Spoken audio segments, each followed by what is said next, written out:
Seeds are collected from mature plants and germinated to produce new plants. This is a common technique used for annuals, perennials, many vegetables, and even some trees and shrubs. Portions of stems, leaves, or roots are cut from a parent plant and encouraged to root and form new plants. This method is ideal for many herbs, shrubs, houseplants, and some trees. Clumps of plants are divided into smaller sections, each with roots and shoots, thus creating new plants. Perennials, grasses, and some bulbs are particularly fond of this method. A portion of a stem is bent to the ground, covered with soil, and encouraged to root before being separated from the parent plant. This works wonders for shrubs, vines, and some trees.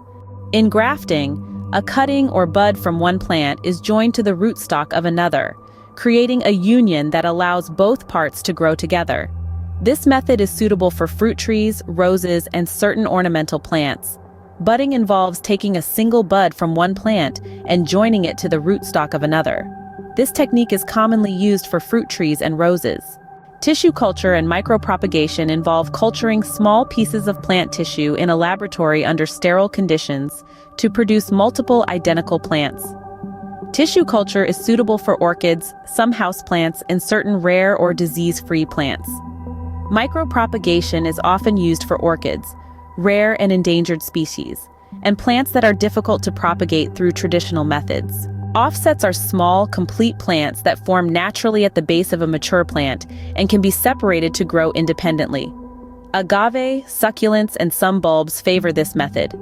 Suckers are new shoots or growth that arise from the base of a plant and can be detached to create new plants. Some shrubs, trees, and fruit plants are known to produce suckers. Plant propagation is a diverse and exciting field, with a technique to suit every plant and purpose.